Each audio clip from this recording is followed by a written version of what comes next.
thinking I got the interview. Linda must have reminded me 10 times, and I went out and walked the dog. I don't believe it. Hey, that's okay. That's okay, Brian. And don't tell Linda that she's the first rock star wife I've ever talked to, but please tell her that she is the nicest. Very, very nice lady. Yeah, she is a nice lady. That's why I married her. Brian, let me go ahead and get us started here. Hello, Mama's Fallen Angels. This is Big Robbo, and I'm here with Brian Vollmer of Helix. A lot going on with Helix, and we're going to hit on everything. The new album, of course, the 80s lineup is back together, Brian. Like I said, a lot of stuff going on, but the first thing that I want to hit on, and doing research for the interview, and talking to you via email, you do voice training. And that's correct. It's Bel, and I'm sure I'm going to screw this up, Brian. Bel Canto? No, it's Bel Canto. Bel Canto. Which means beautiful voice in Italian.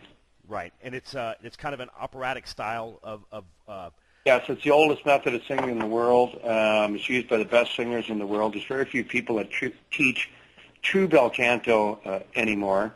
The difference between Bel Canto and any other vocal technique out there is the fact that let's sing true Bel Canto, inhaler voice. That is, as they're singing, they're sucking breath into their skull, which in turn creates a vacuum and draws breath up from the lungs across the vocal cords.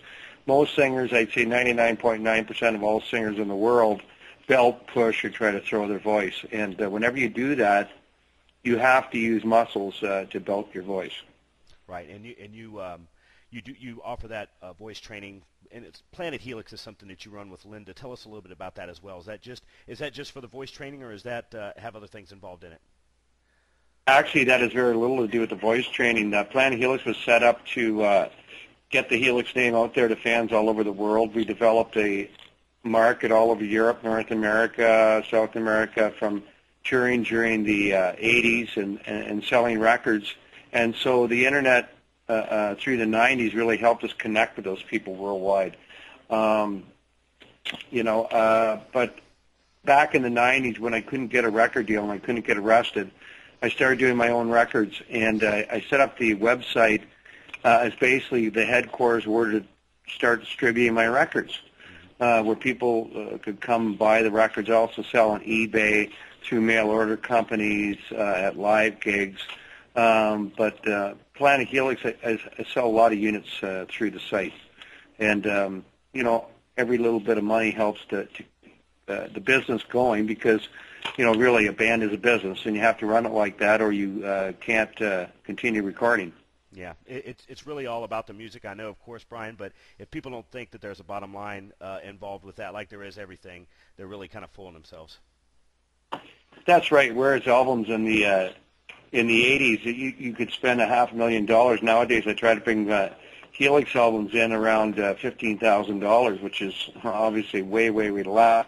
But with Pro Tools and recording techniques, the fact that you work in digital nowadays, all those things contribute to help get quality without spending a lot of money. And I try to find up-and-coming talent, undiscovered talent, so I can get them at a good price as they're on their way up. And I did that in this album, especially with Aaron Murray, who helped co-produce this album with us.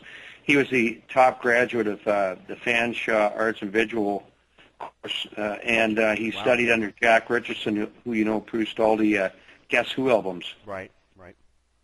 Yeah, so you were able to get some good help, and you can definitely hear it on Vagabond Bones. Want to go to the new record, but first, want to talk about Rocklahoma. I talked to Steve Brown of Trickster, Brian, last week, and we were talking about Rocklahoma, and we talked about the way that the economy is going and the way that people package music now and the way that people package concerts.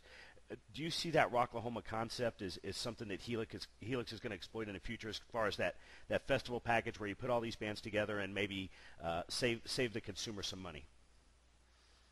Well, I think not only save the consumer money, but I think people that follow this type of music, the people from the 80s were back in the 80s, when they were young, they didn't have two nickels to rub together.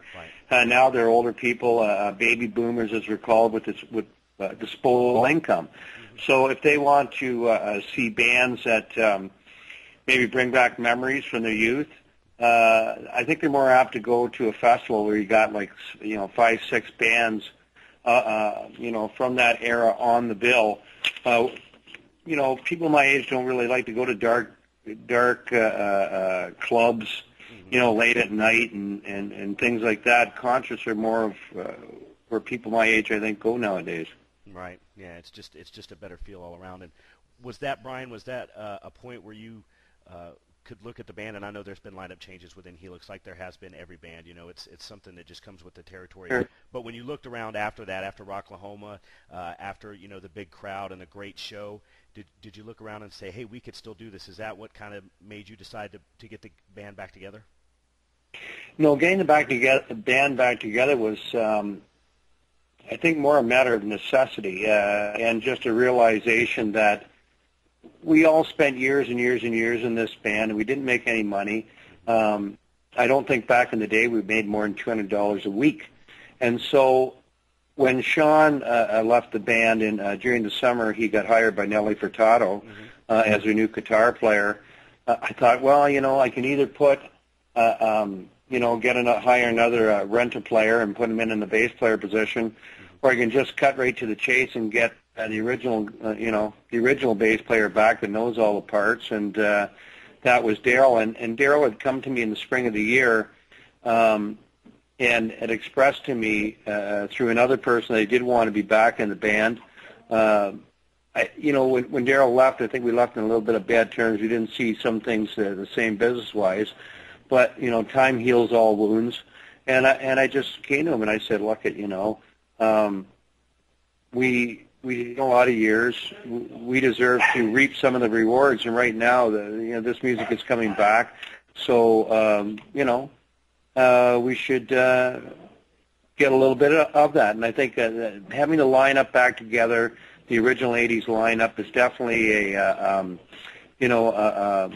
marquee attraction. Draws people out. Allows us to get more for the band when we play. So, and plus, I noticed when the band got back together, there's nothing like the original players to make the songs sound genuine, unique.